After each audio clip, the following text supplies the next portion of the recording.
Tonight, we begin our journey in a land of sun-baked hills and echoing amphitheaters, where philosophers walked barefoot and strangers greeted each other with olive oil instead of handshakes. Yes, really. Tonight, we're slipping, sometimes literally, into the world of ancient Greek hygiene. It's not quite the sparkling marble fantasy you've seen in the movies. It's sweat, it's scraping, it's surprisingly oily. But don't worry, we'll take it slow. There's a lot to smell. See, I'm the candlelight historian, and this is history as it was lived, unforgiving, unfiltered, and brutally real. So, before you get comfortable, take a moment to like the video and subscribe if you truly enjoy drifting off to the weird side of the past. And tell me in the comments, where are you listening from, and what time is it there? It's always fascinating to see the whole sleepy world come together in one quiet corner of YouTube. Now, relax, take a deep breath, and let's ease into tonight's journey together. The night air is soft, the kind that hums gently against the skin. Cicadas drone lazily in the distance, and the smell of warm earth, crushed herbs, and something faintly metallic lingers in the breeze.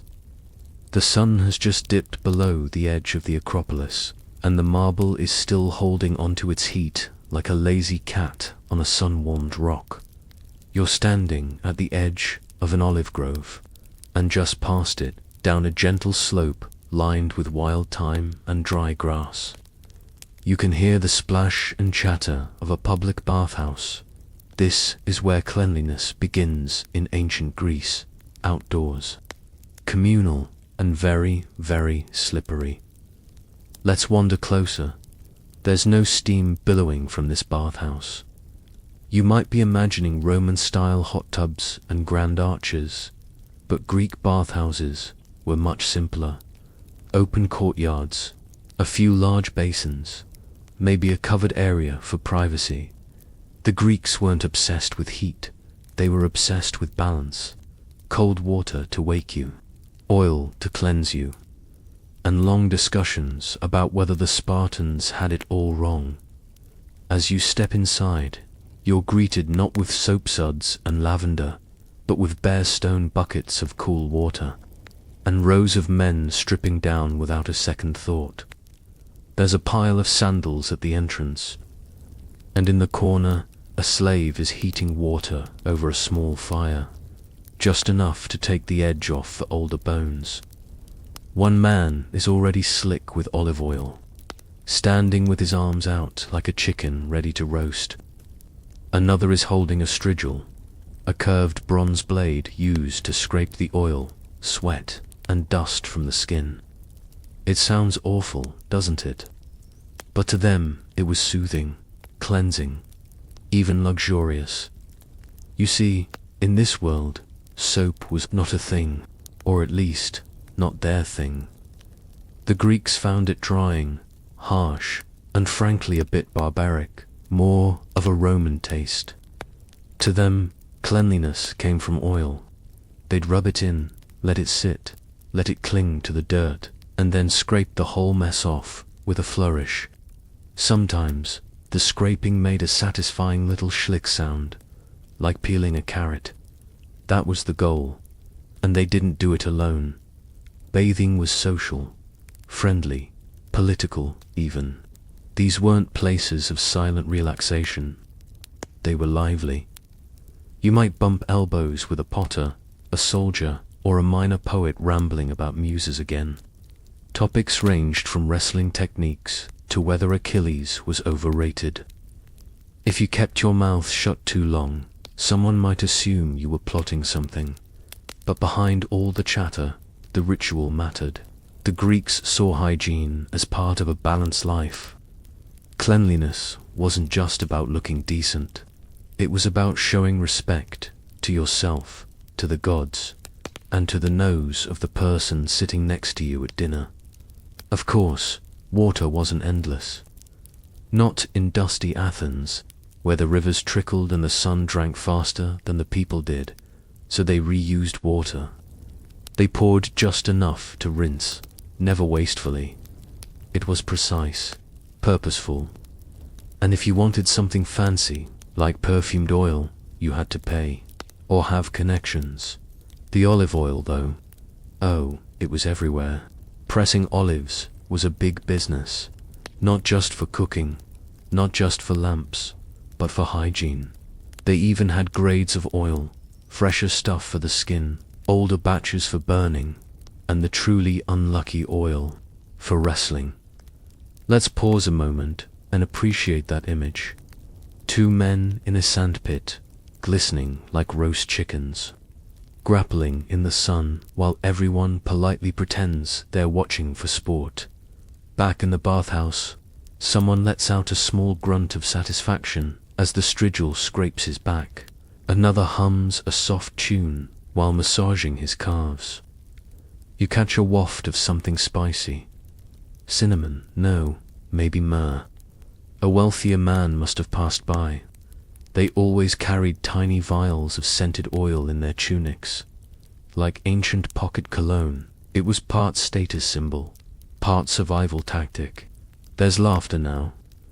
Someone has slipped on a wet stone and caught himself awkwardly on another man's shoulder. They both laugh, and then the conversation turns to philosophy, as it always does. And just outside the wall, a boy is chasing a goat that's stolen someone's towel, because of course it has. This was the heart of hygiene for the Greeks. Not isolation, not luxury, but participation, cleansing your body while feeding your mind. You weren't just washing away the day, you were engaging with your world, your peers, your self-image, and while it all sounds earthy, it worked, at least for their standards. Sweat was expected, smells were managed. Cleanliness was visible, not chemical. You saw it in the oiled shine of a man's chest, in the careful grooming of a beard, in the simple pride of freshly scraped skin, and in a moment, as the stars start to prick at the evening sky and the bathhouse begins to quiet, you'll notice something else, a kind of stillness, a respect for the routine, the slow towel off, the careful redressing, the calm exit, one by one. There's something peaceful about it, ritual without hurry, cleanliness without fuss, and as the final bucket of water is poured and the last sandals are slipped on, the stone courtyard grows silent. Only the scent of oil and warm skin lingers, curling gently upward into the night. The sky is pale now. Morning has unfolded slowly across the tiled rooftops, slipping between the columns and alleys of Athens like a lazy cat in no particular rush.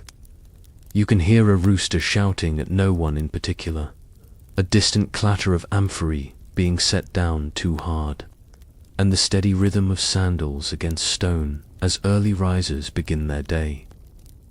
And that brings us to the typical morning routine of a Greek citizen. There is no toothpaste, no minty freshness, no hot shower to stagger into half awake. Hygiene in ancient Greece started with something far more bracing. Cold water, very cold water, the kind that makes your spine stiffen and your brain question all your life decisions. But to the Greeks, this wasn't torture, it was invigorating.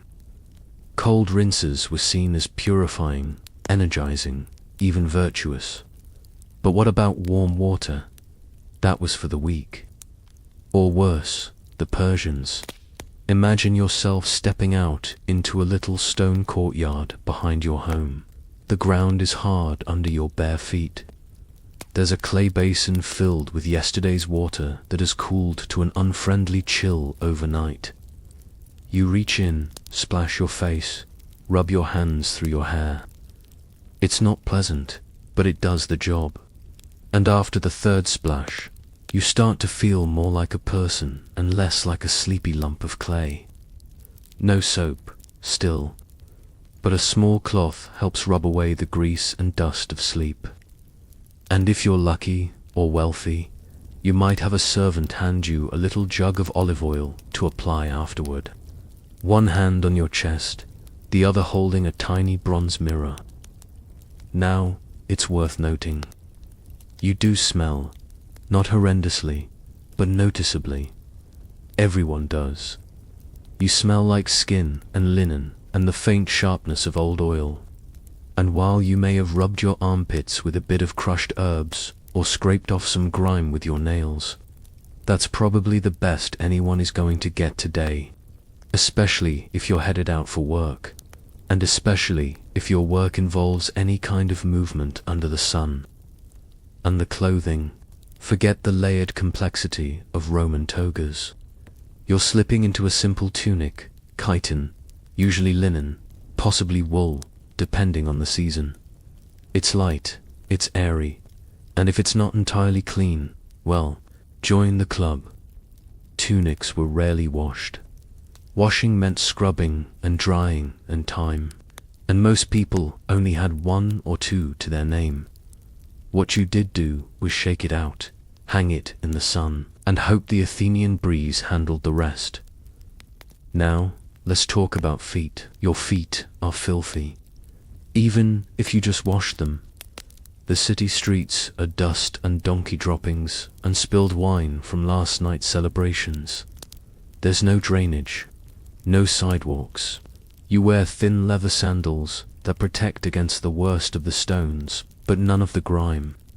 And so, most Greeks accepted that their lower legs would forever resemble well-used pottery. You might pause to wipe the soles of your feet with a damp cloth. A quick brush down, and then it's off to the agora, the city center, where you'll pretend not to notice everyone else's equally dusty ankles. And then there's breakfast. If you're thinking eggs and toast, you're several centuries early. A Greek breakfast is humble. Maybe some barley bread soaked in wine, perhaps a few olives, a fig if you're feeling decadent. It's more functional than pleasurable, but it keeps your stomach quiet long enough to get you to noon, and that's the point. Some men take a brief moment to apply scented oil, if they have it. Something made from rose petals, or marjoram, or even thyme. Not too much, just enough to suggest you're civilized. You don't want to smell too good. That would be suspicious.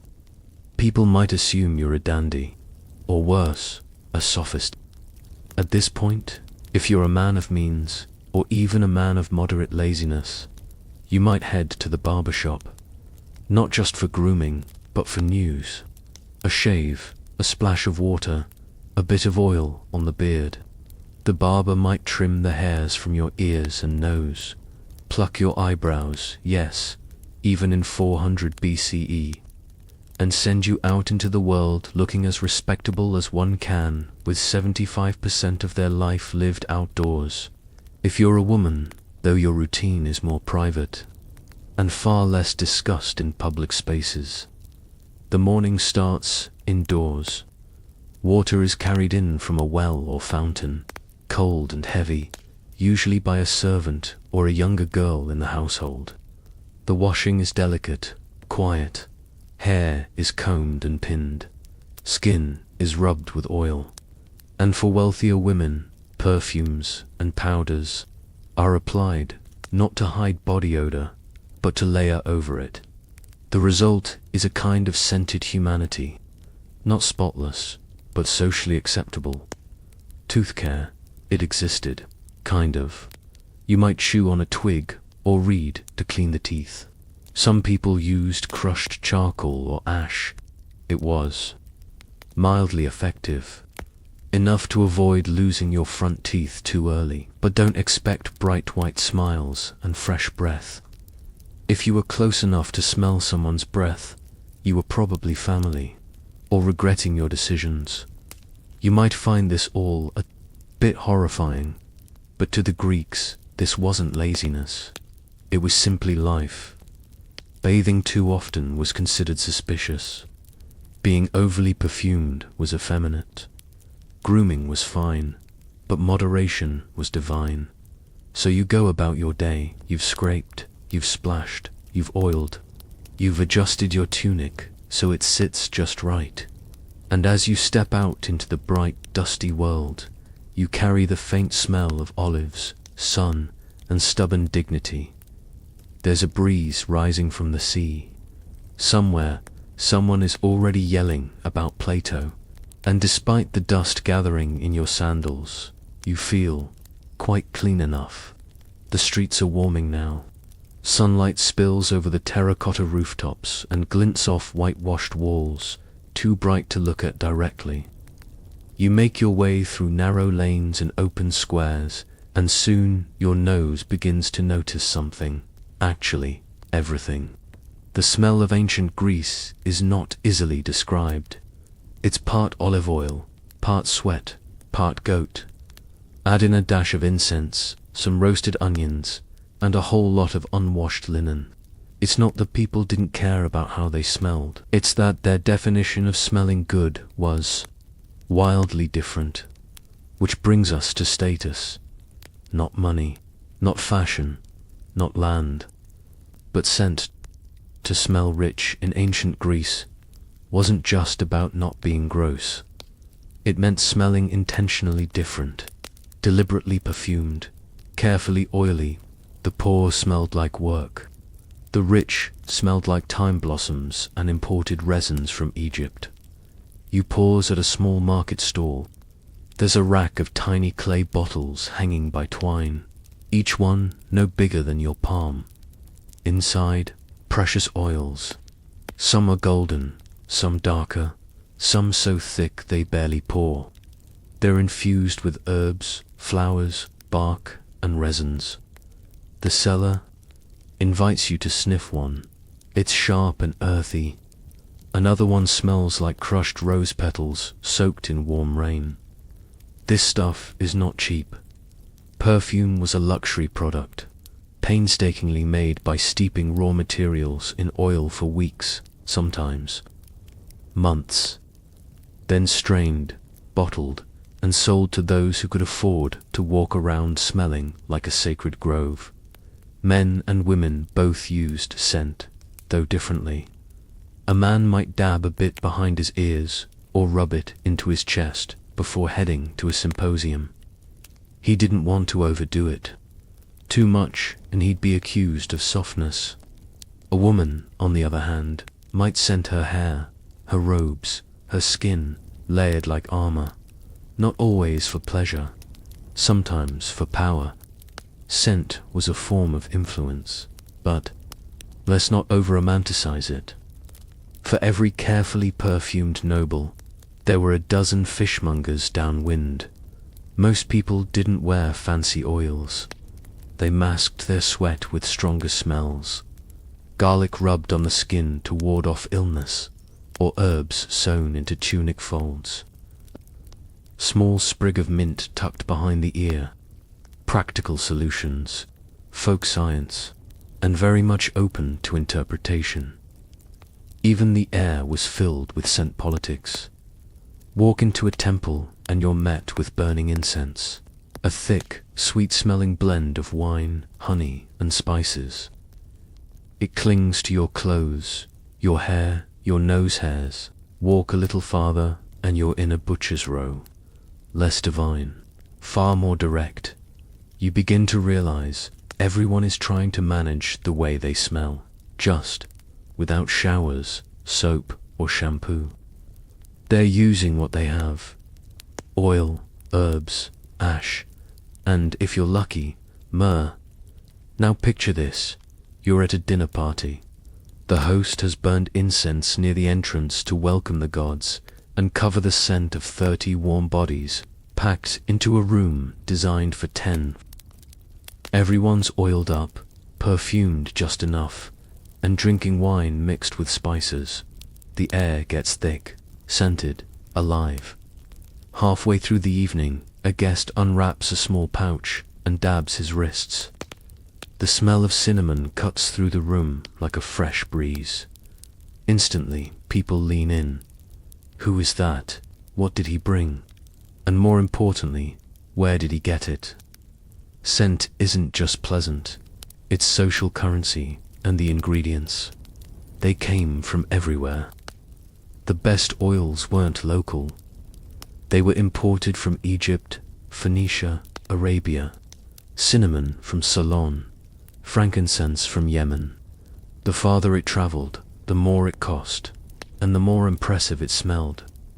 You weren't just wearing perfume, you were wearing trade routes. Of course, it wasn't all exotic florals and sacred wood. Some smells were just ancient.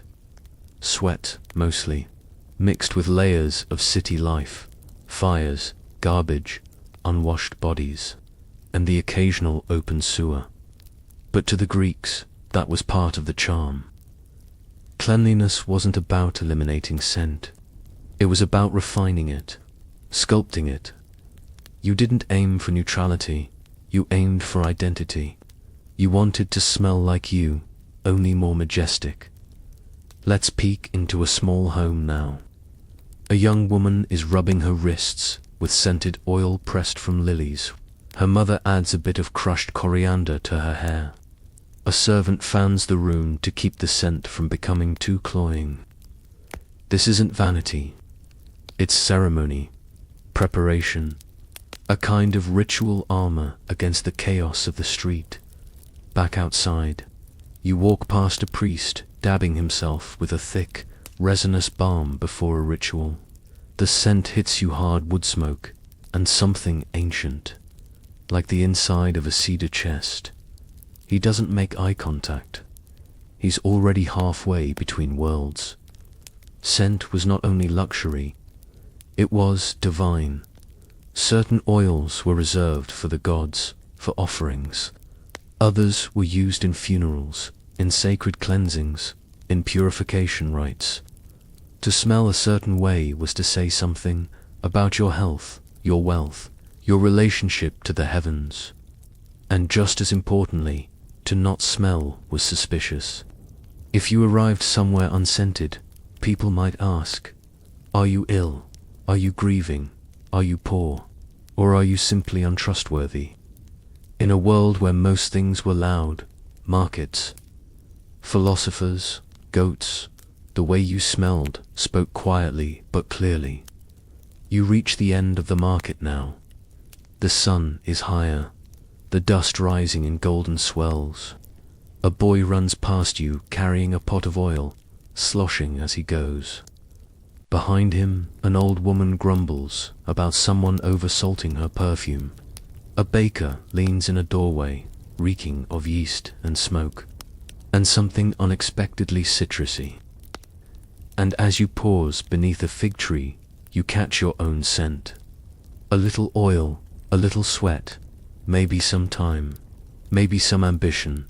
You're not clean by modern standards, but you're carefully not clean, strategically, scented with intent. In ancient Greece, that might be the cleanest thing of all. The sun is climbing now. The city hums with energy. You follow a small group of men heading toward one of Athens' busiest and most beloved institutions, the gymnasium. Now don't picture treadmills and protein shakes. There are no weights clanking or walls plastered with motivational slogans. The ancient Greek gymnasium is part training ground, part classroom, part social club, and the smell. It's a strange cocktail of warm olive oil, dust, and ambition. You step through a columned archway into a wide, sunlit courtyard. The ground is packed earth, dry and pale. Men of all ages are stretching, wrestling, throwing discs, and reciting poetry between sets. And they are all completely, unapologetically naked. This isn't awkward for them.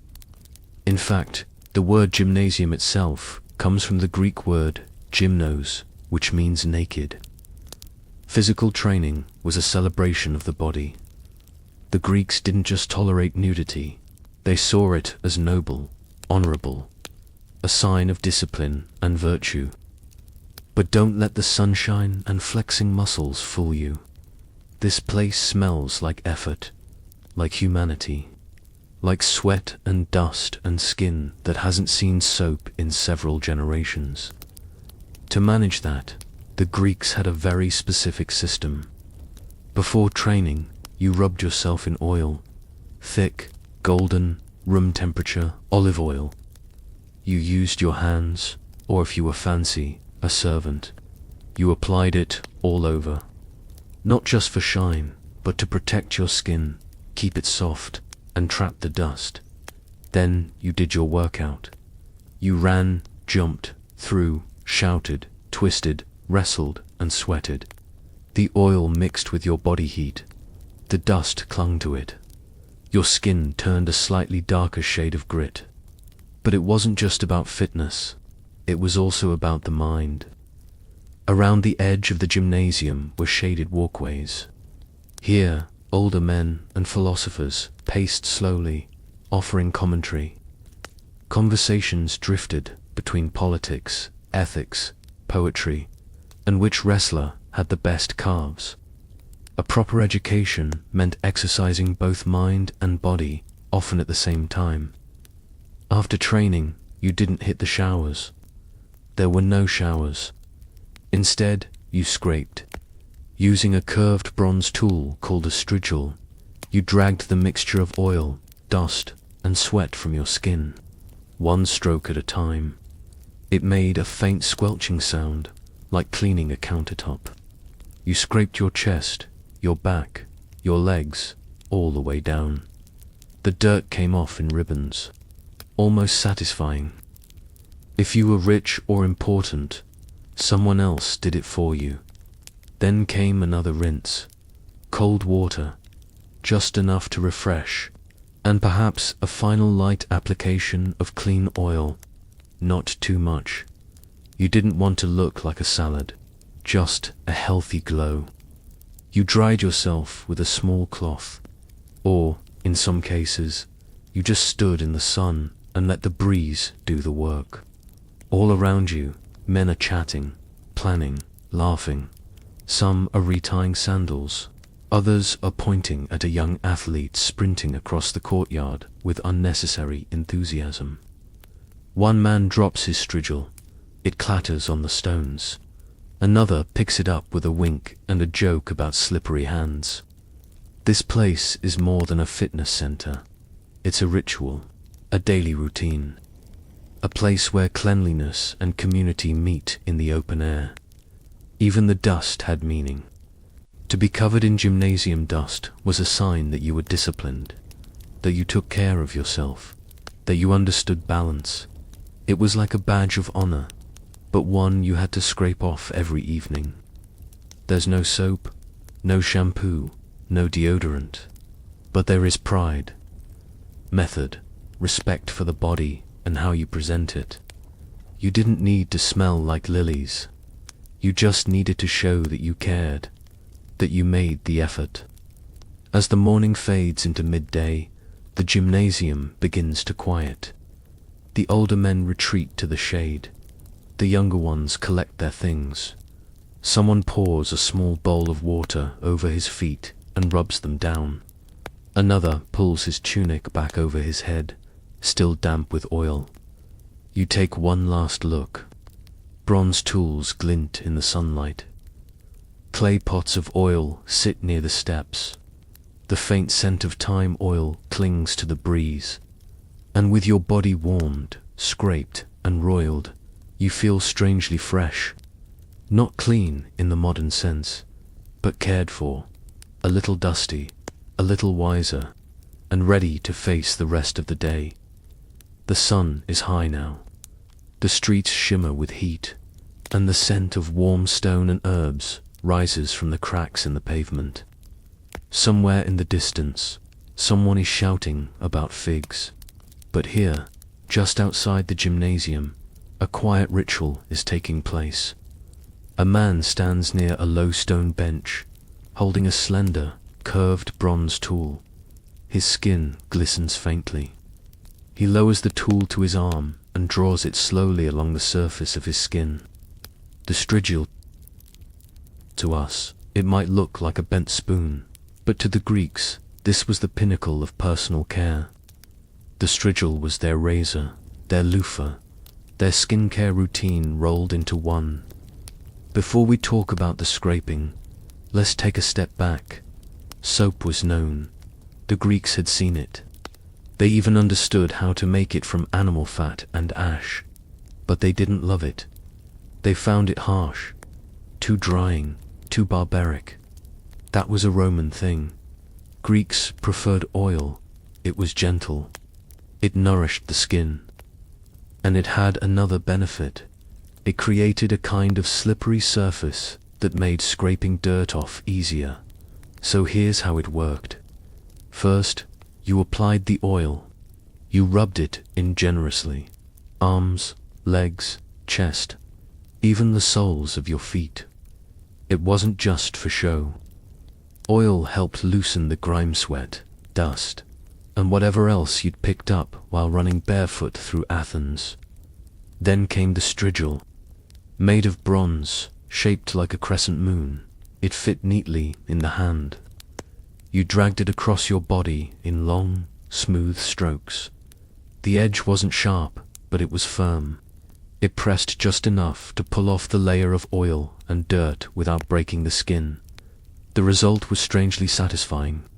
A thin, dark residue gathered on the blade. You wiped it on a cloth or flicked it to the ground, depending on how fancy you were. Some men had personal strigils, kept in little leather bags or hung from their belts. Others borrowed them at the baths or gymnasiums. For those who had the money, slaves would do the scraping, carefully, thoroughly, often while discussing philosophy or the price of olives. The scraping wasn't just about getting clean. It was about feeling good. The sensation of the strigil moving across your back after a long workout was deeply satisfying. It stimulated the skin, relaxed the muscles. Even the sound of it, soft and rhythmic, had a kind of meditative quality. And afterward, a rinse, usually with cold water. A final splash to clear away the last of the oil and sweat. Some would follow that with a quick rub down of clean oil. Just a little. Enough to leave the skin smooth, but not slick. You might be wondering what happened to all that scraped off grime. Well, funny things, some of it got reused. Athletes, especially those with fans, sometimes had their leftover oil and sweat collected. It was called glowies, and yes, it was sold. People believed it had healing properties. You could rub it on your sore joints, or even drink it for strength. Yes, drink it. The logic was a little shaky, but when your favorite wrestler sweated into a bucket and someone offered it to you as a tonic, you didn't ask too many questions. Now, let's turn back to the man with the strigil. He's working slowly now, carefully, starting with the arms, then the shoulders, across the chest. He bends slightly, reaches behind one knee. His movements are practiced, almost graceful. He finishes with the feet, which are caked in the dust of the city. The strigil leaves clean tracks down his calves. He stands upright, stretches, and exhales. A servant approaches with a cloth and a small clay flask. More oil. He applies just a bit to the elbows, the knees, the temples. These are dry places. They need a little extra care. And that's it. There's no toothbrush, no soap, no 3-in-1 shampoo, conditioner, body wash. Just oil, bronze, and water. And yet the result is oddly satisfying. There's something about the process, the ritual, the rhythm of it. You feel lighter, sharper, less burdened by the weight of yesterday's sweat. Nearby, a younger man is struggling to scrape his back. He twists, tries a different angle, size. Eventually, an older man waves him over and helps. This was common. Hygiene wasn't always private. Sometimes, it was an act of community. A moment of connection. The strigil might look crude to us, but in ancient Greece, it was a tool of refinement, an everyday object that carried pride. There were even decorative ones, engraved, polished, passed down like family treasures. You watch as the scraped oil runs into the cracks between the stones. A lizard scampers past, unimpressed. Someone laughs nearby, someone else sneezes, and the city keeps moving. But for now, in this quiet moment of scraping and rinsing, there is stillness, simplicity, the kind of clean that doesn't rely on bubbles or perfume, just metal, skin, and sun. The city is shifting. The sounds of labor have softened. Hammering slows, carts roll a little less often, and the sun begins to slide lower in the sky. It's the time of day when things get quieter, when conversations stretch longer, and when the steam begins to rise, not from the streets, but from the baths. You follow the curve of a worn stone path toward one of the public bathhouses that dot the edges of the city. These are not lavish Roman spas with towering domes and echoing pools. Greek bathhouses are simpler, smaller, usually a collection of connected rooms. Some open to the air, others shaded and lined with smooth stone benches. As you step inside, the temperature shifts.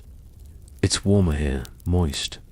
The air smells faintly of hot water, olive oil, and a trace of smoke from the small furnace that heats the bathhouse's only luxury, a basin of gently warmed water. You pass through a changing area where men are undressing and folding their tunics with varying degrees of neatness. There are no lockers. Belongings are tucked into corners or left under the watchful eye of an attendant who's pretending not to nap. In one room, a basin has been filled to the brim with warm water. It's not a pool you lounge in, it's a place to rinse, to splash, to breathe. A man kneels beside it, scooping water over his shoulders with a small clay jug. Another dips a cloth and presses it to his face, eyes closed, lips parted slightly. It's quiet in here, not silent, but hushed, respectful. In the next room, there is more movement. Men are standing with strigils again, scraping oil from their skin, chatting softly about the upcoming festival or the rising price of fish. Someone makes a joke, someone else laughs, then coughs. The bathhouse is more than a place to clean yourself. It's a kind of meeting ground. Equal parts grooming, gossip, and gentle companionship. You sit near the edge of the stone bench and observe. A man is having his back scrubbed by a friend. They talk as they work, not just about the dirt coming off, but about the state of the city, the behavior of sons, the mood of the gods. It's slow, comfortable. The rhythm of cleaning becomes a rhythm of speaking. Another man finishes rinsing and reclines for a moment near the warm wall, letting the heat dry his skin. He rolls a polished stone under his foot. Maybe it's for muscle pain. Maybe it's just something to do. A small boy brings a fresh bucket of water and sets it down carefully. His father nods but doesn't speak. This is not a place for shouting or hurrying. It's a place to reset, to let the day soak off, to prepare for whatever comes after. One wall of the bathhouse is open to the outside. A breeze carries in the scent of rosemary from a nearby courtyard. The mingling of heat and air is subtle, like breathing through fabric. Near the door, someone is pouring scented oil into a palm and rubbing it into his arms. Not too much, just enough to leave a hint of something pleasant, possibly marjoram, possibly rose. And despite all the tools and the washing, there's a simplicity here. A man washes, a man talks, a man dries. No one rushes. No one compares abs. It's worth remembering that in Greece, the body was more than just a machine. It was a symbol of self-control, balance, and thought. To care for your body was to care for your character. And so the bathhouse became more than a washing station. It was a public reminder that a citizen should be clean, not just in skin, but in spirit. Not sterile, not sanitized, but cared for. You watch someone dip his feet into the last of the warm water. He sighs softly, not from pain, not from weariness, but from something like contentment. He scoops a bit of water into his hands and presses it to his face. Then he stands, dries himself with a cloth that is already damp, and dresses. His sandals slap softly against the floor as he exits, carrying a faint scent of oil and hot stone with him. Another man takes his place. The cycle continues. In a city that rarely slows down, the bathhouse is the exception. Time moves differently here. Conversations bend gently. Water trickles, bodies rest. You lean back against the warm wall. Somewhere nearby, someone is humming under their breath. The smell of basil oil drifts past. You don't speak, you don't move, you just breathe. And in that quiet space between words and steam, you start to feel something rare. Clean. Not polished, not perfumed. Just clean in the oldest, simplest way. The sun has dipped low now. The city is bathed in the golden haze of late afternoon, where even the dust seems to glow. The streets are quieter, but not silent. There's still the creak of wheels, the rhythmic call of merchants packing up, and the occasional argument about goat prices. You walk past shuttered shops and turn down a narrow alley. The stone beneath your sandals is warm. Ahead, just past a low wall, is one of the more hidden parts of Greek daily life. The latrines. Not exactly glamorous, but just as essential as any bathhouse. And if we're going to talk about hygiene, we can't politely skip over where it all ends. Greek toilets were simple. A long bench, often made of stone, with evenly spaced holes cut into the surface. Beneath the holes was a small drainage trench or pit, depending on the setup. Sometimes there was water flowing underneath, sometimes not. Let's just say it wasn't the highlight of city planning. These were public, communal, open. There was no door, no individual stall. You just went, side by side with whoever else needed to go. Conversation was not required, but also not discouraged. Imagine doing your business while discussing the latest Athenian drama or questioning whether a certain politician was, in fact, full of it. The Greeks didn't consider this shameful. Strange, maybe, for us. But for them, the body was natural. Needs were natural. Privacy wasn't the priority, it was functionality. Now, once finished, you needed to clean yourself. And this is where it gets interesting. There was no toilet paper, not even the idea of it. Instead, people used a few different methods, depending on the place, the wealth of the user, and, let's be honest, their bravery. One common tool was the passoi, small, rounded ceramic discs, about the size of a cookie, smooth, usually, occasionally inscribed with the names of unpopular politicians. Yes, really. You would take a disc, do what needed to be done, then rinse it in a water basin beside the latrine, then another, then rinse again. It wasn't perfect, but it was better than nothing. In other places, particularly in more developed cities, there was the xylospongeon, a sponge on a stick. This was soaked in water, wiped with, and rinsed again. Sometimes vinegar was used to clean it. The same sponge could be used multiple times by different people, which probably worked. Better in theory than in practice. Some archaeologists think people brought their own sponge. Others believe bathhouses kept a few on hand. much like a gas station bathroom key today, only significantly more awkward. Let's talk about smell. It was ever present. The latrines stank. That's not a failure, that's just the ancient world. Air circulation helped. So did distance.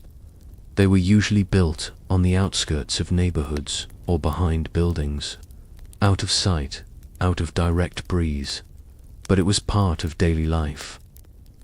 A reminder that under the shining marble and sweeping philosophy, the Greeks were still humans, full of systems and fluids and needs. Of course, the more well-off had chamber pots. These were kept indoors, often under beds or in corners. A servant would empty them, ideally, into a designated pit outside, realistically, into the street gutter, if no one was looking. Streets often had shallow drainage channels along the sides. You didn't want to step into them, especially after a hard rain. Things flowed, but not fast enough. You walk past one now, it's dry, dusty. A thin trail of water trickles through it, fed by a cracked jug someone tossed from a window. Back at the latrine, someone is arguing over whose turn it is to clean the sponge. Another person shrugs, already walking away. A boy refills the water basin from a well nearby. The air smells like wet stone, vinegar, and faintly of thyme. Someone nearby is using a perfumed cloth to hold under their nose. Even with all this, the Greeks still cared about cleanliness. It wasn't about perfect hygiene, it was about doing what you could, when you could. Ritual washing after using the latrine was common. Hands were rinsed, sometimes rubbed with a bit of sand or ash to scrub, then rinsed again with clean water. There were no antibacterial soaps, but there was awareness. You didn't eat or touch sacred objects without washing first. It was not about germs. It was about order, respect, and maintaining the balance between clean and unclean. And when you stepped out into the sun again, the contrast was sharp. The air was fresher, the streets wider, the noise brighter. You pass a man wiping his hands with a damp cloth. His sandals slap against the ground. A woman walks by carrying a basket of herbs. Two children chase each other with sticks that are probably supposed to be swords. Everything moves on. The latrines, unpleasant as they were, served their purpose. They were used, cleaned, maintained in the best way possible. Not always well, not always efficiently, but they were part of the rhythm of the city. And like so much of Greek life, they were both practical and oddly communal. Not glamorous, but very real. You keep walking, the smell fading behind you, replaced by roasting onions and the distant sound of lyres. And as the shadows grow longer and the air cools, you're reminded that cleanliness in ancient Greece wasn't about sparkle. It was about balance, about managing what you had, and learning to live with what you couldn't wash away. Evening is settling in now. The streets are quieter. The breeze has returned, carrying with it the scent of olive trees and baked stone. You turn a corner and find yourself in front of a small open-air barber shop. No sign hangs above the doorway. Just a worn wooden bench, a few stools, and a man sharpening a blade with the calm focus of someone who's done it 1,000 times. This is where grooming becomes performance. The Greek barbershop was more than a place to get a haircut. It was where appearances were crafted, reputations polished, and beards shaped with almost spiritual seriousness. It was also where the juiciest gossip in town could be heard without even trying to eavesdrop.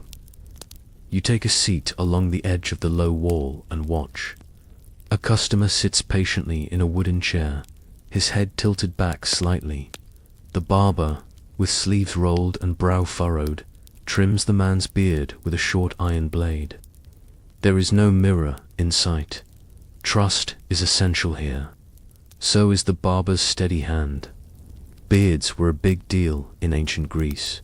A full, neatly shaped beard was a symbol of wisdom and maturity. You didn't just grow one, you maintained it. Letting your beard go wild, that suggested chaos, or worse, a lack of self-respect.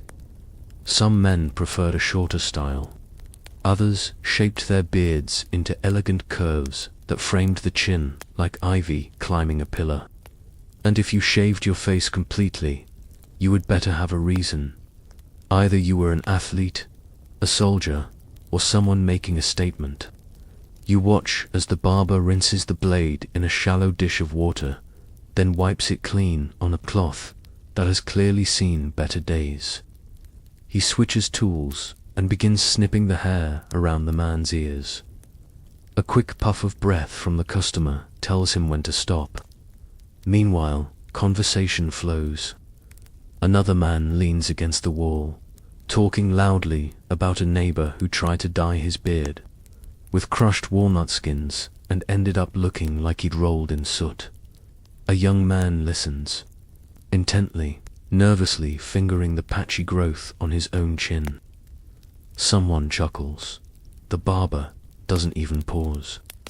In a society that prized balance and control, grooming wasn't vanity. It was virtue. It meant you respected yourself and the people around you. If your beard looked cared for, people assumed your life was too. It wasn't just beards. Haircuts mattered. Greek men often wore their hair short and tidy. Long hair was sometimes associated with poets or Spartans, depending on the context. Messy hair, like an uneven beard, hinted at laziness or wildness. The barber shop was also where older men passed on advice. They might correct a young man's posture, suggest a more flattering cut, or offer an unsolicited opinion on politics. You weren't just being cleaned up, you were being refined. And if something important was happening, a wedding, a trial, a public speech, you came here first. A fresh trim, a little oil in the hair, and maybe even a touch of powdered ash along the jaw, to highlight the angles. No, it wasn't makeup, it was enhancement. Barbers sometimes offered minor medical services. A tooth pulled, a boil lanced. Not pleasant, but convenient. They kept their tools in leather rolls and small wooden boxes, blades, tweezers, scissors, and little brushes made from reeds. Everything had its place. You notice a small bottle tucked behind a stall, likely oil mixed with herbs, a finishing touch. Once the beard is shaped and the hair is trimmed, the barber rubs a little into the scalp. It smells like bay leaf and something sharp, maybe vinegar. Not quite perfume, but enough to freshen things up. The sun dips lower. The shadows stretch. The customer rises, pays with a few coins, and steps out into the fading light, looking noticeably sharper. He adjusts his tunic, gives a small nod to the next man in line, and strolls off with the quiet confidence of someone who feels a little more like himself again. The barber doesn't rush.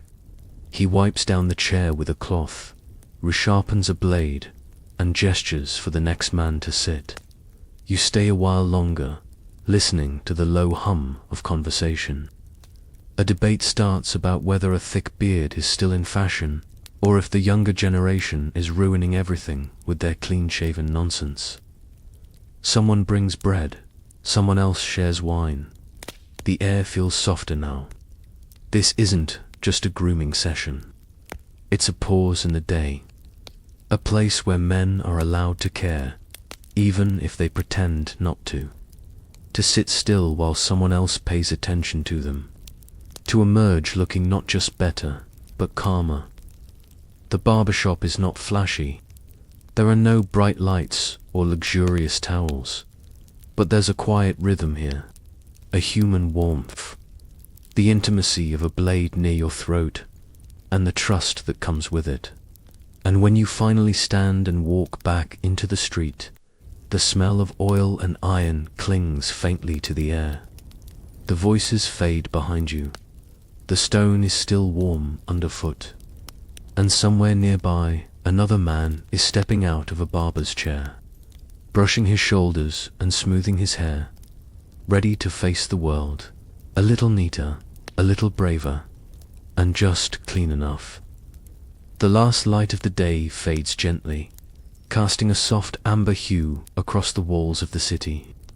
Lamps are being lit, their flames flickering in small doorways. You leave the barber shop behind and step into the quieter parts of the neighborhood, where the air carries the soft rustle of linen and the distant sound of pottery clinking. Here, behind closed doors and shaded courtyards, something more private unfolds. We are entering the world of women. When it comes to hygiene in ancient Greece, most of what we know revolves around men. Gymnasiums, bathhouses, strigils, and beards. But women had their own routines. Quiet, hidden, deliberate, and often far more intricate than anything the men were doing. Inside a modest home, the day's final tasks are finishing. A servant sweeps the floor with a straw broom. A small lamp is lit in the corner. The courtyard is cool now, and a few stone basins glint faintly in the fading light. This is where the women bathe. Greek women typically bathed in the privacy of the home. Sometimes in the courtyard, sometimes in a small tiled room set aside for this purpose. Water had to be hauled in, buckets, from the well or public fountain, cold, heavy, and never wasted. Bathing wasn't daily. It was more often a ritual. It depended on the time of the month, upcoming events, or religious needs. Sometimes it followed a birth or a funeral.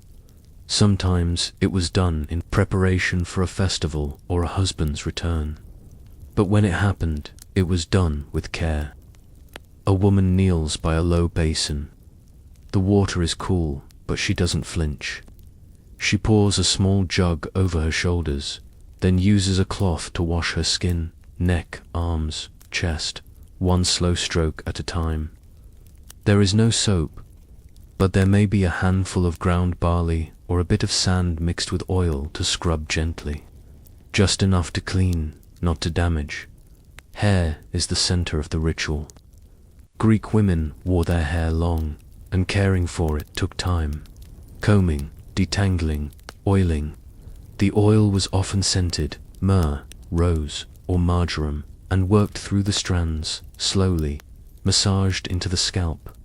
She sits now on a small stool, while her hair is divided into sections and braided, not tightly, but neatly. Another woman helps, humming softly as she works. There's a small table nearby. On it, a clay jar of perfumed oil, a comb made of bone, and a dish holding what looks like crushed petals mixed with wax.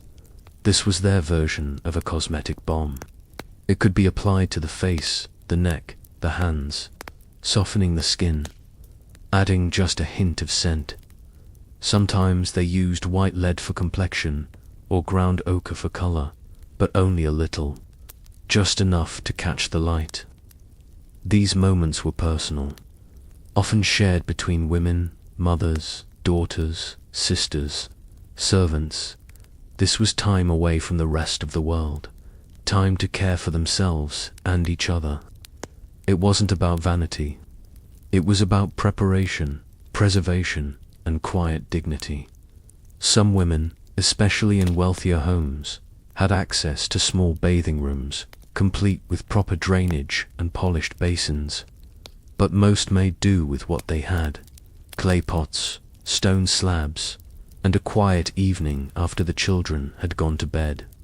And yet, even without soap or hot running water, there was precision here, a method to everything. The drying cloths were folded carefully. The oils were measured, not wasted. The combing followed a rhythm passed down from generation to generation. When a woman had guests or attended a gathering, preparation could take hours. The right scent, the right braid, the right softness to the hands. Women judged each other sharply, even if politely. Smelling too strong suggested desperation. Smelling to faint meant you didn't try. Perfume was often worn beneath the clothes. A few drops along the inner arms, or at the base of the neck where a lover might lean close. These weren't just gestures. They were tools of communication. Silent, scented language. And it wasn't just about the body. The house itself was kept clean. The floors swept.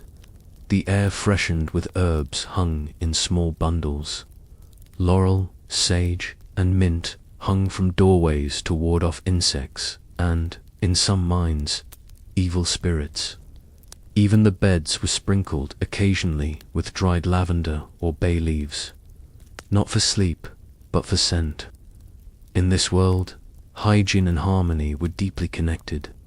A clean space meant a calm mind. A cared-for body meant a cared-for family. A baby cries faintly from another room.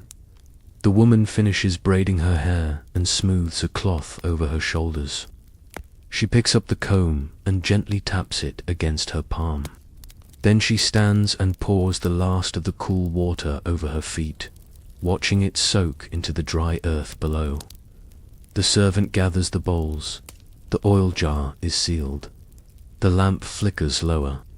Everything slows. These are not grand rituals. There are no marble baths or fountains carved with gods, just quiet care. Delicate hands, a faint perfume in the air that you can't quite name. And as you step back into the street, the city seems softer, a little more human. Behind every polished statue and bold philosopher, there were women in courtyards, caring for skin and hair and children and homes. Unseen, unscented by history books, but very real and very clean. The stars have begun to emerge, scattered across the velvet sky like grains of salt on dark cloth. The city has slowed. Most of the shops are shut. Torches burn low in doorways. You walk past homes where silhouettes move softly behind linen curtains. And ahead, perched on the edge of the city, you see a quiet, sacred place. It's not grand, no columns, no dramatic statues, just a low building with smooth walls, quiet voices, and the soft flicker of lamps. This is an Asclepion, a healing temple, one of many scattered across Greece, dedicated to Asclepios, the god of medicine. And inside, you'll find another side to hygiene, one that walks the line between the physical and the spiritual. You step inside, the smell is different here, calmer, like herbs drying in the sun. Bay leaves, myrrh, maybe crushed juniper. The air is thick, but not unpleasant. A priest is murmuring a quiet chant near the doorway. Beside him, a young woman pours water over a marble basin, letting it flow gently onto the stone floor.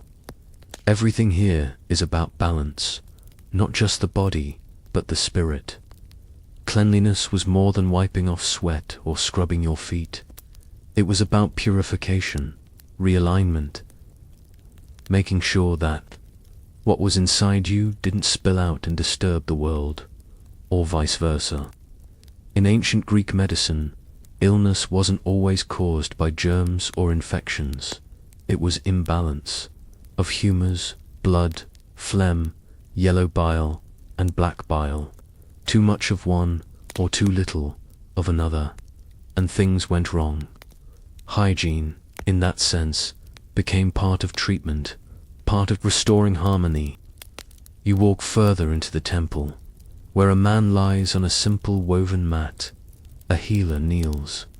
Beside him, wiping his forehead with a damp cloth soaked in wine and herbs.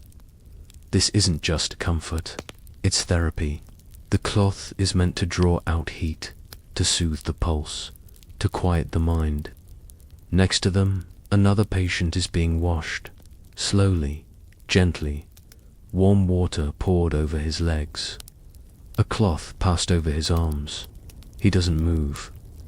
The healer hums quietly. The rhythm of the washing is steady, soothing, not rushed. This kind of washing wasn't just about removing dirt. It was part of the ritual. It prepared the body for dreams. Because here, in the temple of Asclepios, healing often came through sleep. Enkoimesis, they called it. Incubation. You'd be cleaned, anointed, and then left to sleep in the sacred chamber. Priests believed that God would visit you in your dreams, offering visions or cures. When you awoke, you'd tell them what you saw. They would interpret it. Sometimes they gave you herbs. Sometimes a change in diet. Sometimes a small statue to bury. Before sleep, you were purified. That meant fasting. No wine, no meat. You bathed. You were rubbed with oil. Your sandals were left outside the room. Clean in body, clean in soul. You peer into one of the sleeping chambers now. It's cool and dark. Just a few mats, a clay lamp, and the faint scent of laurel. Someone is already lying inside, eyes closed, breathing, steady, waiting for the god. Nearby, a woman grinds herbs with a stone pestle. The mix is sharp, vinegar, garlic, maybe wormwood. It will be used to clean a wound. Another servant pours hot water into a basin, steam curling upward. In these temples, the line between hygiene and healing blurred. Washing was prayer, oil was medicine, sleep was a sacred act, and dirt, literal or spiritual, was something to be removed. With reverence. Not all temples were like this, but the Asclepia was special. Peaceful, focused not just on curing disease, but on creating a space where the body could repair itself. And they were open to all, rich and poor, women and men, slaves and citizens. Illness didn't care about status, neither did Asclepios. There was no yelling here, no sudden movements. Every step, every gesture was measured. A cup of warm water, a hand on a shoulder, a quiet word. You begin to notice that everyone is barefoot, not just for silence, but because the feet should touch the earth when asking for healing. It's part of the ritual. A priest moves past, carrying a small bowl of incense. The smoke rises in slow spirals. He traces a pattern in the air, circles the mat of a sleeping man, then returns the bowl to its stand.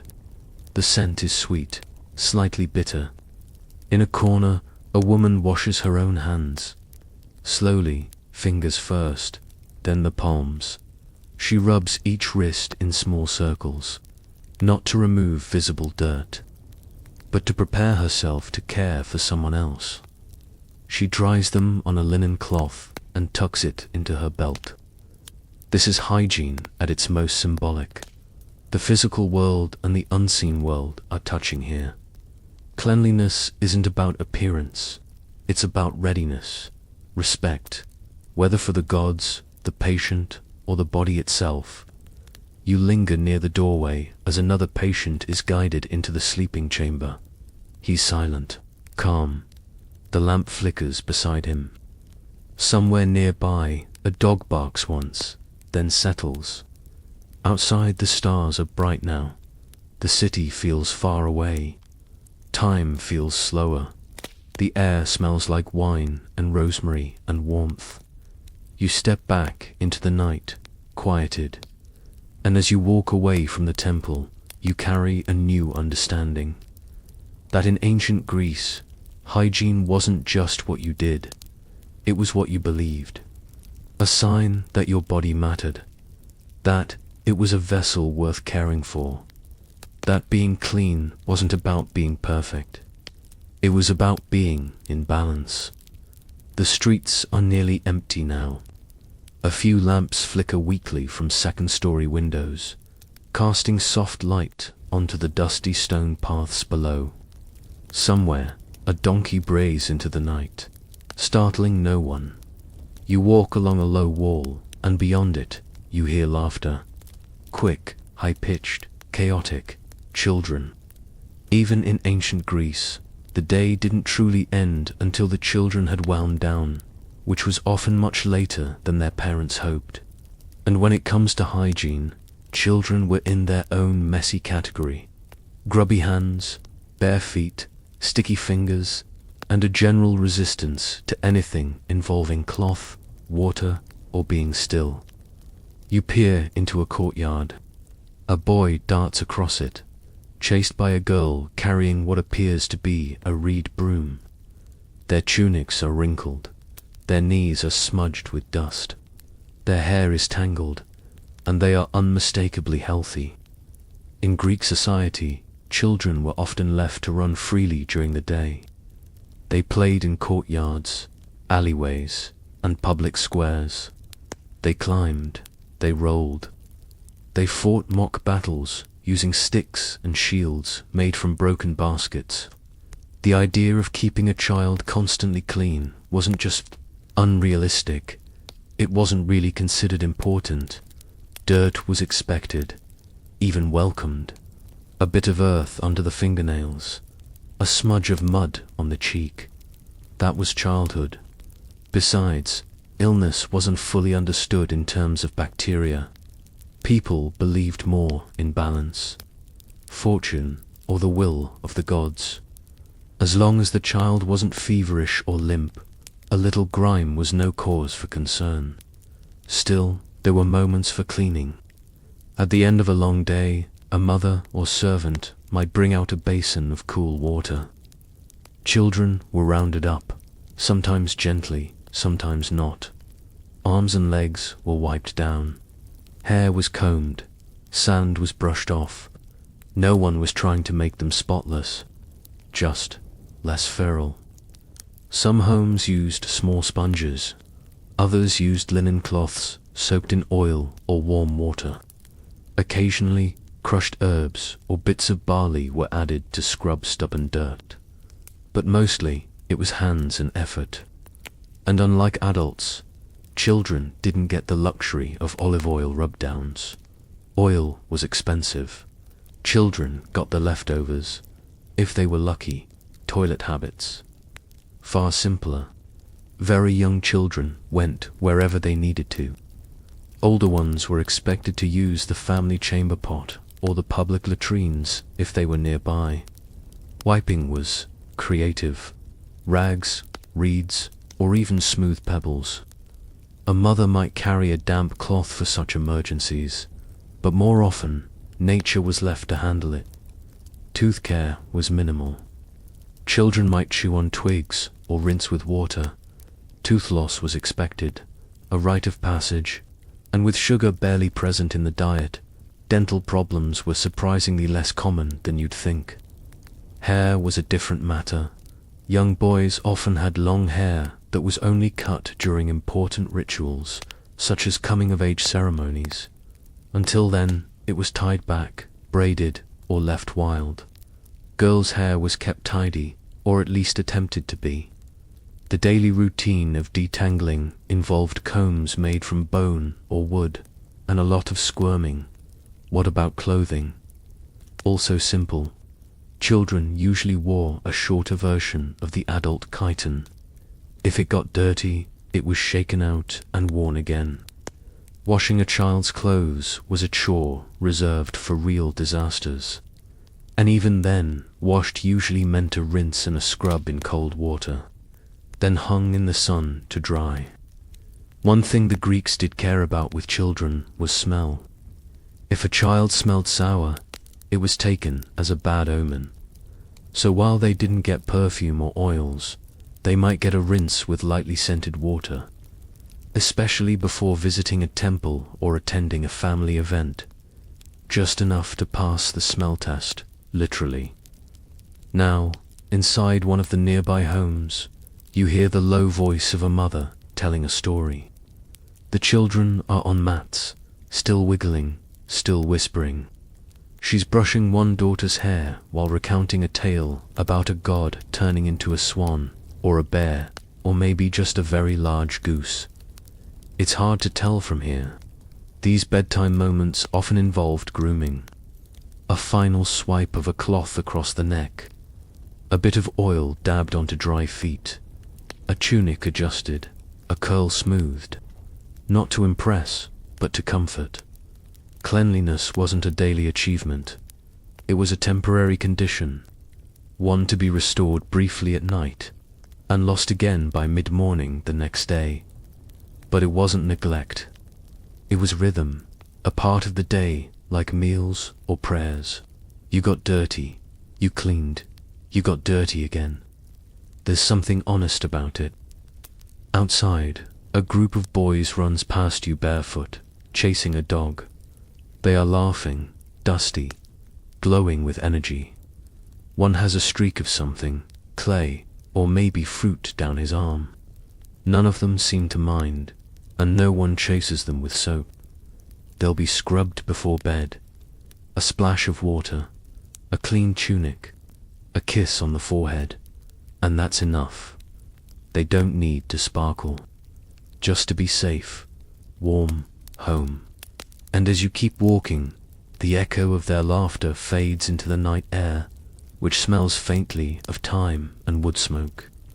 The stars above blink quietly, like they've seen this all before, and they have.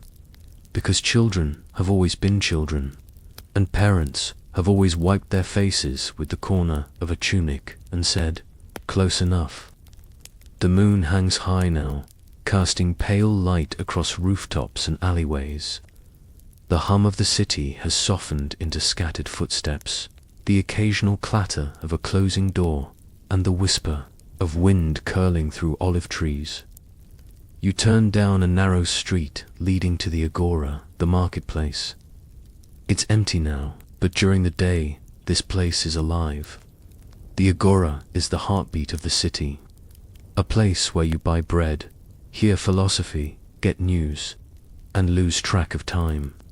But right now, we're not here for commerce. We're here for the smell. Because if there's anywhere that truly captures what ancient Greece smelled like, it's here. Imagine stepping into the marketplace at midday. The sun is directly overhead. There's no shade, and everything is warm, sometimes too warm. The air is thick with smells that cling to your skin and your clothes and your memory. To your left, there's a stall selling grilled fish. The flesh sizzles on a flat stone slab, seasoned with lemon and herbs. Delicious, but strong. The scent drifts in all directions. To your right, a butcher is preparing goat meat. He doesn't have ice. What he has is a block of marble and a cloth to wave the flies away. He's wiping his hands on the same rag he's used all morning. There's a bucket nearby, catching runoff. Don't look at it too closely. Farther ahead, you pass a pile of ripe figs, their skins starting to split in the heat. Sweet and sticky, they draw bees and ants by the dozen. A little farther on, there's a mound of onions, then a cart filled with garlic, then a stall offering olive oil so fresh it still smells like leaves. And through all of it, between the goats, the garum, the fruit, the sweat, walk people, dozens of people. Hundreds, sometimes. Most of them unwashed by modern standards. But they've done what they can.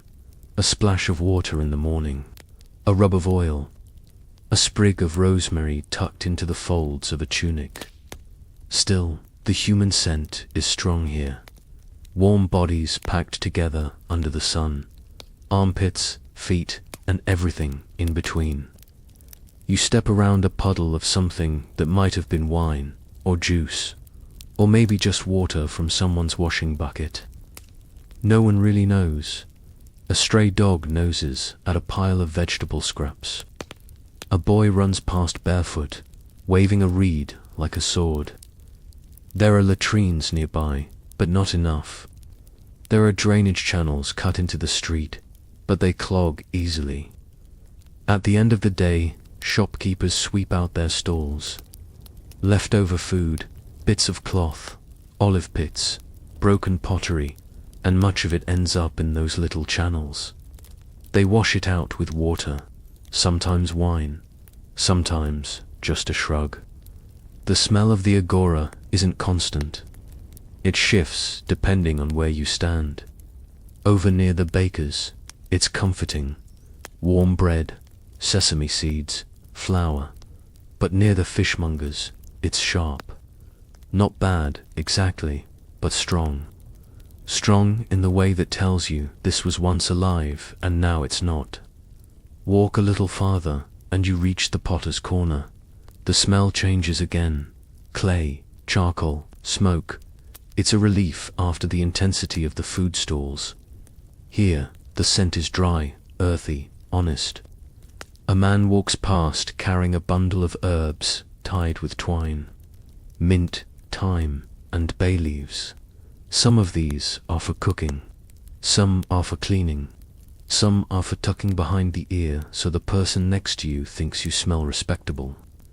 There's a booth nearby selling perfumes. Not the fancy imported kind, but local blends. Olive oil mixed with rose petals or crushed lavender. The seller waves you over, dabs a bit onto your wrist. It's subtle, but pleasant. Not strong enough to erase the fish guts, but maybe enough to compete. This is what the city smells like. Not dirt, not filth, but life. Heated by the sun, layered, alive. Even walking home from the agora leaves a trace. Your tunic picks up the scent of smoke from the cook fires. Your hair holds a hint of vinegar from the oil merchant. Your sandals collect dust, and olive skins, and whatever else the street was holding. So, what did the Greeks do? They adapted. You washed your hands when you got home. You wiped your face with a damp cloth. You changed tunics if you had a spare. Maybe you rubbed oil on your arms, or burned a little incense in the corner of the room to chase away the smell of onions. And if you were poor and had no oil or perfume, you did what everyone else did. You opened the windows, let the night air drift in, and hoped the city would smell a little better in the morning. Because that's the thing, no one expected perfection. You didn't have to smell like roses. You just had to not be offensive. You had to be human, clean enough to be among others, cared for enough to show self-respect. And when the sun went down and the marketplace finally emptied, that's when the real cleaning began. Shopkeepers poured water over their stalls, swept the floors, washed the scales, scraped the tables. The city exhaled, and by morning the smells would return. But for now, under the stars, there's only the faint aroma of cooling stone and spent firewood, and the memory of a day lived in full. The city is hushed now. Torches are guttering low, and even the dogs have curled into corners. But somewhere in the distance, you hear slow footsteps, not hurried, not casual, measured. You follow the sound down a narrow street that leads away from the living and towards something quieter. This is the edge of town, near a grove of cypress trees and low stone walls. The moonlight touches the tops of white grave markers, rows of simple columns, and carved steely bearing names worn smooth with time. Here we arrive at death, and at the final cleansing. The Greeks believed that even in death, the body deserved dignity, maybe especially then. It wasn't enough to simply bury someone. The dead had to be prepared, cleaned, anointed, dressed, sent off not just with words, but with care. You see two figures bent over a still form, their movements slow, deliberate, and silent. The person they're tending to is gone, but their body remains, and in the Greek world, that body still matters. Washing the dead was the first step. Women, usually relatives, carried out this duty. It was not glamorous. It was not optional. The deceased was stripped, and water, usually warmed, was poured gently over the limbs, the chest, the face. This wasn't about removing filth. It was about transition, about cleansing the last remnants of life so the soul could continue its journey. The body was then rubbed with oil, often olive oil mixed with myrrh or sweet-smelling herbs. Not too much, just enough to ease the skin, to soften the signs of death, to mask what time had already begun to change.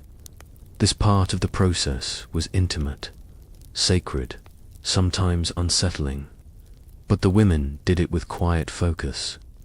They knew the importance of the task. A poorly prepared body could offend the gods. Worse, it could dishonor the dead. After the oil, the body was dressed, not in their everyday tunic, but in something special. A burial shroud, simple, often white. Linen if they could afford it, wool if they couldn't. The face might be covered. Coins were placed over the eyes or in the mouth to pay Karen, the ferryman, of the underworld. The air was thick with scent, not of rot, at least not yet, but of oil, of wet cloth, of ash and smoke from nearby funeral fires. It wasn't unpleasant, it was heavy, final. You walk a little farther and find a funeral procession moving slowly down the road. The body is carried on a simple wooden bier, surrounded by mourners. Some sing, some weep, some walk in silence. The body is already washed and wrapped. They don't stop to adjust it. They don't speak of whether it's clean. They know it is. Once buried, the care didn't end. After a few days, the family returned to the grave to pour libations, wine, oil, honey, into the earth.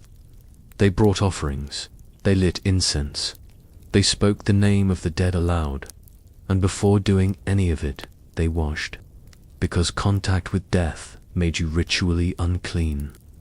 You had to purify yourself afterward, wash your hands, rinse your face, sometimes your whole body. You couldn't enter a temple or sacred space until you did. Not because death was evil, but because it was powerful. It needed to be respected. You turned back toward the city now, passing rows of silent markers. Some graves are decorated with carved reliefs, a woman handing a child a bird, a man shaking hands with a friend, a young warrior holding a spear. All scenes from life, all moments chosen to remember who the person was. And in each carving, the figures are clean. Their robes flow gently. Their hair is perfect. There are no signs of dust, no stains, no sweat. Death, in stone, is pristine. But behind that image was the ritual, the washing, the oiling, the laying out, the effort. Even those who lived dusty, oily, sweat-filled lives were given that moment of stillness, of care. You pass a grave with a fresh offering beside it, a sprig of rosemary, some bread, a small bowl of wine. Someone came here recently. Someone washed their hands before placing it down, and you realize the rituals of hygiene didn't end with the living. They just changed purpose. For the living, cleanliness was preparation. For the dead, it was farewell. And for those left behind, the act of washing, of caring, became a way to process grief. You couldn't change the ending, but you could control how you said goodbye. You keep walking back toward the warmth of the city. The stars are overhead. The wind moves gently through the trees, and in your nose there's still the faint trace of olive oil and myrrh, a scent that once meant life, and now, gently, marks the end of it. The city sleeps now. Even the restless corners have gone quiet. The wind has settled. The last embers in household hearths flicker faintly behind shuttered windows. You're walking slowly back through the streets of Athens, past homes and workshops, temples and courtyards, all wrapped in the softness of night. You've seen a lot. And now, as the cool air brushes against your face, you might be wondering, were the ancient Greeks actually clean? It's a fair question. They didn't have soap. They didn't bathe every day. Their toilets were communal. Their streets were dusty and shared with animals. So what does clean really mean in a world like this? The answer is more complicated than a yes or no. To modern standards, no. They didn't scrub with antiseptics or sterilize surfaces. They didn't wash their hands every few hours or change into fresh clothes every day. A Greek citizen in his best tunic would probably smell like sun-warmed oil, sandal leather, last night's wine, and whatever herbs he rubbed under his arms that morning. But cleanliness, for the Greeks, wasn't about sparkle. It was about presence. It was about appearing well-kept, balanced, and prepared for the eyes of others and the gods. Olive oil wasn't just for nourishment. It was their cleanser, their moisturizer, their cologne.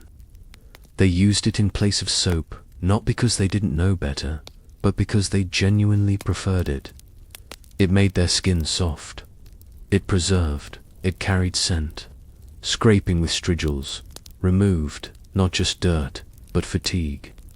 There was something meditative about it, rhythmic, a daily act of self-respect. Their clothes weren't washed often, but they were aired. Their bodies weren't scrubbed raw, but they were rubbed down with cloths, rinsed, oiled, and cared for. They didn't sterilize their homes, but they burned incense. They hung herbs. They believed that a clean house was a sacred one, not because it looked neat, but because it smelled right and felt right. And maybe that's the key. The Greeks understood cleanliness as a state of balance. You didn't have to be immaculate. You just had to be intentional. Grooming wasn't about vanity. It was about showing the world that you belonged, that you were in control of your body, that you honored the space you occupied. They noticed things. An uncombed beard might mean disarray in the mind. A too strong perfume might hint at deceit. A man who avoided the baths was whispered about. A woman who kept herself carefully tended was praised, not as beautiful necessarily, but as proper. In a world without antibacterial wipes or scented candles, the Greeks still created environments of care. Public baths, perfumed oils, sandalwood-smelling temples, clean courtyards, carefully combed hair, hands rinsed in wine and rosewater before prayer, bodies wrapped in white linen before being laid to rest. Even the streets, though chaotic, were swept at the end of the day, not sanitized, but reset. So were they clean, not like us. But in their own eyes, they were clean enough to worship, clean enough to eat with friends, clean enough to walk into the agora and debate the meaning of life without smelling like death. And in a way, maybe that matters more, because what they lacked in soap, they made up for in ritual, in routine, in respect for the body, the home, the spirit. You reach your door now and pause. The city behind you exhales, soft, still, clean in its own ancient way. You breathe in olive oil, dust, old stone, and rosemary, and you smile, because now you know what hygiene meant in ancient Greece. And it wasn't about being spotless. It was about showing up, washed just enough, oiled just right, and ready for whatever life, or the gods, decided to throw at you next. You've wandered dusty streets, stepped into cool stone baths, and listened to the rhythm of bronze strigils scraping away the weight of the day. You've smelled herbs tucked behind ears, watched oil gleam in lamplight, and seen bodies cared for, not with urgency, but with quiet routine. And now, your journey is done. Let yourself settle. Take a deep breath, just like the Greeks did as they lay back after a long day, bare feet clean enough, tunic dusted off, hair smoothed with oil. Let your chest rise and fall, slowly, gently, like waves brushing against the Aegean shore. There is no hurry now, nothing to scrub, nothing to fix, just stillness. Picture a courtyard lit only by moonlight, stone basins cool and empty, a linen cloth hanging from a peg, the faint scent of thyme on the breeze. Everything is in its place. Nothing is perfect, but everything is cared for, just like you. Let your shoulders relax. Let your jaw unclench. The gods are quiet tonight. The streets are quiet. Even the city, always humming, always alive, has agreed to rest. And you, traveler of the past, can rest too. You are clean enough. You are still enough. And now, you are home. Good night.